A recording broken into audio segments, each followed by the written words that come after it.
Selamat datang teman-teman. Hari ini kami akan membahas jurnal yang berjudul When Does Competition Become Conflict? Technology, Geography, and the Offense-Defense Balance. Langsung saja yuk. Selanjutnya, kita akan mengulik-ngulik sedikit tentang jurnal ini. Coba kita bayangkan dunia di mana teknologi dan geografi itu memiliki peran besar, kekuatan besar dalam membentuk landscape antara perdamaian dengan perang.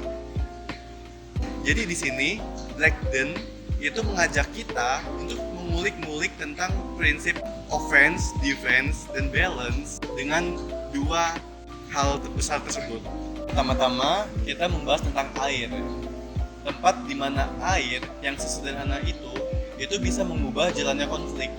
Di sini Blackden itu menjelaskan bagaimana bisa air itu menjadi benteng alami yang melindungi negara dari serangan atau ancaman. Oke, selanjutnya kita membahas tentang taktik. Dalam hal ini adalah Blitzkrieg. Blitzkrieg itu adalah sebuah taktik di mana kita menyerang dengan secepat mungkin sehingga musuh itu tuh benar-benar tidak siap ketika kita menyerangnya. Kita memanfaatkan momentum ketidaksiapan musuh untuk meraih sebuah kemenangan. Nah, ini dapat menjelaskan bagaimana sebuah taktik itu dapat mempengaruhi keseimbangan kekuatan, di mana kelemahan itu bisa menjadi kekuatan. Oke, yang terakhir kita membahas tentang jejak inovasi nuklir. Bahwasannya teknologi nuklir ini itu membawa pengaruh terhadap offense, defense, dan balance. Blackden menjelaskan bahwasannya inovasi teknologi di bidang militer itu dapat merubah tatanan global, merubah kekuatan tatanan global, sehingga membuka peluang baru terhadap pengekangan dan pertahanan yang lebih beda. Jadi di penulisan ini, Blackden membawa kita bagaimana offense, defense, dan balance itu dibentuk, dan bagaimana faktor-faktor seperti teknologi dan geografi itu sangat mempengaruhi dalam dinamika militer. Nah, sekarang aku mau bahas teori dari jurnalnya. David Blackden menggunakan kerangka kerja teoritis seperti realisme ofensif dan defensif. Nah, habis itu ia menggabungkan konsep deterrence atau pengekangan itu.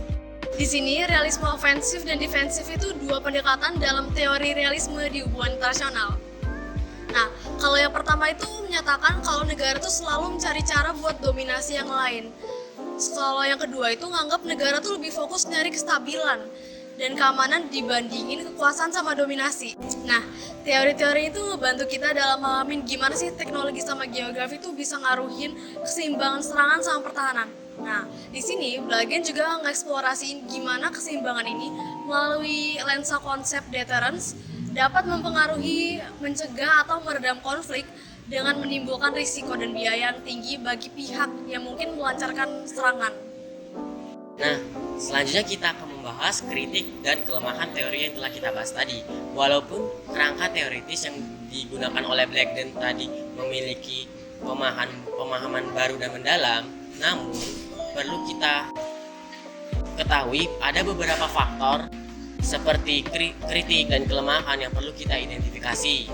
Pertama, meskipun teori realisme ofensif dan defensif memberikan pemahaman dasar tentang motivasi negara dalam berhubungan internasional, namun kerangka kerja ini justru cenderung mengabaikan banyak faktor-faktor lain seperti ideologi, budaya, norma hubungan internasional, sehingga hal tersebut dapat mempengaruhi suatu perilaku negara. Kedua, mungkin konsep deterrence ini mungkin tidak selalu efektif dalam mencegah konflik, terutama jika pihak yang berpotensi melakukan serangan percaya bahwa mereka dapat menangkan atau mencapai tujuan